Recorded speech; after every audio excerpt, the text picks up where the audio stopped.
विकास के खोखले दावों और सरकारी योजनाओं की हकीकत के बीच जबलपुर विकासखंड ग्रामीण की ग्राम पंचायत रीमा के अंतर्गत आने वाला दुर्गम ग्राम मोठार आज भी सड़क जैसी बुनियादी सुविधाओं के लिए संघर्ष कर रहा है। कल यहां से जो शर्मनाक तस्वीर सामने आई है उसको देखकर पूरे गांव में भारी आक्रोश है। प्रशासकीय हुक्मरानों को शर्म है कि बिल्कुल नहीं आती। जब से गांव बना है तब से पक्की सड़क नहीं बनी है। मोठार गांव जब से बसा हुआ है तब से यहां ग्रामीणों ने पक्की सड़क ही नहीं देखी। कच्ची सड़क में ही इन्हें ग्राम वासियों की कई पीढ़ियां गुजर गईं। दीगर दिनों में भी यहां पहुंचना किसी बड़ी चुनौती से कम नहीं होता। फिर बरसात शुरू होते ही गांव तक जाने वाली कच्ची और जर्जर सड़क दलदल में तब्दील हो जाती है। हालात इतने भयावह हैं कि इस रास्ते पर पैदल चलना भी जोखिम भरा हो जाता है। सबसे चिंताजनक बात यह है कि खराब सड़क अब केवल असुविधा का कारण नहीं बल्कि ग्रामीणों के जीवन और सम्मान पर सीधा संकट बन चुकी है। बुधवार को सामने आई एक दर्दनाक घटना ने पूरे क्षेत्र को झकझोर दिया। ग्राम मोठार निवासी रामस्वरूप मरावी की 11 वर्षीय पुत्री माया मरावी का मेडिकल कॉलेज जबलपुर में उपचार के दौरान निधन हो गया। परिजनों के निजी वाहन से शव को गांव ले जाने का प्रयास किया गया, लेकिन गांव से पहले ही कीचड़ और जर्जर सड़क में वाहन बुरी तरह फंस गया। काफी मशक्कत के बाद भी वाहन आगे नहीं बढ़ सका और उसे वापस लौटाना पड़ा।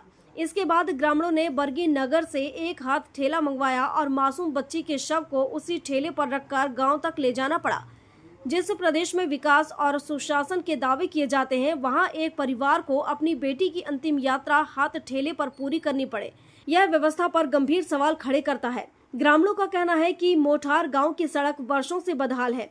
बरसात के दिनों में गाँव का संपर्क टूट जाता है। बदहाल स्वास्थ्य सेवाएं, गर्भवती महिलाओं, बुजुर्गों और गंभीर मरीजों को अस्पताल पहुंचाना किसी चुनौती से कम नहीं होता। सूखे दिनों में भी 108 एम्बुलेंस गांव तक आने से बचती है और मरीजों को मुख्य सड़क तक लाने में कतराती है या वहीं छोड़कर चली जाती है।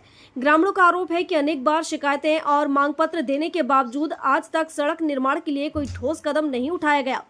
ग्रामीणों ने इस घटना को लेकर गहरा आक्रोश जताया है। उनका कहना है कि यदि समय रहते सड़क का निर्माण हो गया होता तो आज गांव के लोगों को इस तरह की अमानवीय परिस्थितियों का सामना नहीं करना पड़ता। ग्रामीणों ने प्रशासन, जनप्रतिनिधियों और संबंधित विभागों से तत्काल सर्व मौसमी सड़क निर्माण की मांग करते हुए चेतावनी दी है कि यदि शीघ्र कार्रवाई नहीं हुई तो वे व्यापक जन आंदोलन के लिए मजबूर होंगे। आज सबसे बड़ा सवाल यह है कि आखिर मोटारा गांव के ग्रामीणों को सम्मानजनक जीवन और बुनियादी सड़क सुविधाएं कब मिलेगी?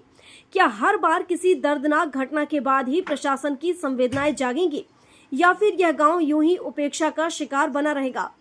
ग्राम के शंकरलाल वरकड़े, लेखराम, वृंदावन वरकड़े, धुरन सिंह, साजन यादव, पुन्नूलाल, पंजीलाल, कुलस्ते, राजू गोंड, नर्मदा प्रसाद, रतिराम, ओम सिंह, प्रकाश मसराम, वीर सिंह प्रस्ते, ब्रज किशोर, महेश यादव, रंजीत मरावी सहित समस्त ग्रामीणों ने ठोस कार्रवाई की मांग की है।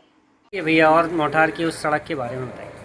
सर जी, मोठार अपने पक्की रोड से 1.5 किलोमीटर दूरी पे है। हाँ। जहाँ बहुत खतरनाक हो गया है, जिसमें आने जाने में बहुत समस्या बन रही है और उसका कोई देखभाल नहीं हो रहा है क्योंकि जननी सुरक्षा भी वहाँ नहीं टंग पा रही है। उसको भी आने जाने में दिक्कत हो रही है। जैसे डिलीवरी महिला है तो उसको साइकिल में बैठा के लेके बरगी नगर आना पड़ता है जब हमको वहाँ से सुविधा गाड़ी का मिलता है अस्पताल से। और क्या क्या दिक्कतें होती हैं? कौन कौन सी और सुविधाएं नहीं मिल पा रही सड़क की? यहाँ जो पीएम वाले मकान बनाए जाते हैं तो सामग्री चढ़ाने में बहुत दिक्कत जाती है, चूँकि जो वहाँ के मकान भी अभी बहुत अधूरे पड़े हैं, इसलिए हमको बहुत दिक्कत जाती है, तो हम मकान नहीं बना पा रहे हैं। मतलब सड़क खराब होने के कारण मकान नहीं बना पा रहे हो, स्कूल के बच्चों को समस्याएं हैं, और कौन कौन सी दिक्कतें आती हैं? और स्कूल के बच्चों को इतनी ज़्यादा समस्या है। हाँ, टीचर लोग वहाँ जाते हैं तो बहुत मुश्किल से पहुँचते हैं और बच्चे वहाँ शिक्षा ग्रहण करने के लिए बरगी नगर आने में भी बहुत दिक्कत जाती है। तो अब आप लोग क्या चाहते हो, क्या होना चाहिए? हम लोग क्या करेंगे इसके लिए? हमारे यहाँ की रोड बननी चाहिए, अति शीघ्र ही बननी चाहिए। और अगर मान लीजिए नहीं हुआ, इतने साल में तो नहीं बन पाई सड़क, तब क्या करोगे आप लोग? हम आंदोलन उठाएंगे, कलेक्टर महोदय के पास जाके हम उसका ज्ञापन लेके और हम चक्का जाम करने के भी तैयार रखें, चक्का जाम भी करेंगे। हाँ शंकर भाई, ये बताइए कल की घटना के बारे में बताइए। क्या हम लोग ग्राम मोठार से हैं सर।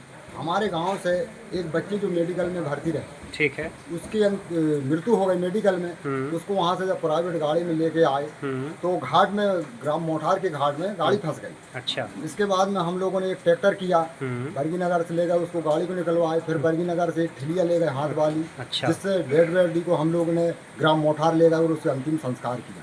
जिस समय से ग्राम मोठार बसा हुआ उस समय से आज तक वहाँ की कोई रोड बनी हुई है न कुछ नहीं, हम लोगों को कोई सुविधा नहीं मिल रही। बारिश के समय में क्या हालत रहती है? बहुत बेकार हालत सर, लोग हम लोग पैदल जाते आते हैं और गिरते उठते पैदल हैं। चलने में भी बहुत दिक्कत जाती है। और दूसरी बात ये है कि शिक्षक लोग, बच्चे लोग जो हैं स्कूल में पढ़ने लिखने वाले, वहाँ आने जाने में बहुत दिक्कत जाती है। यहाँ अपने यहाँ से बरगी नगर से डिलीवरी पीरियड में जो महिलाएं रहती हैं उनको आने जाने में भी बहुत परेशानी जाती है और सरकार हमारी कोई देखभाल नहीं कर रही है। क्या कारण है इसका, तो आप हमको बताएं, या तो गरीबों को रोड बनाने का सुविधा उपलब्ध करें। अच्छा, इस रोड नहीं होने के कारण और कौन कौन सी समस्याओं का सामना करना पड़ रहा है आप लोगों को? बीमार लोग आए दिन दुर्घटनाएं होती जाती हैं रोड में। कोई गिरता है तो कोई का पैर फ्रैक्चर होता है, कोई किसी का कुछ होता है। ऐसे आए दिन दुर्घटना हो जा रही, बहुत क्षतिग्रस्त हो गया मोठार का रोड। हमको समस्या आने में बहुत, आने जाने में बहुत समस्या हो रही है। कितने साल करीब हो गए हैं? कितने साल करीब हो गए हैं सर इसका समस्या से? जब से हमने जन्म लिया है हाँ। वहाँ रोड बना देखे ही नहीं रोड। अच्छा अच्छा।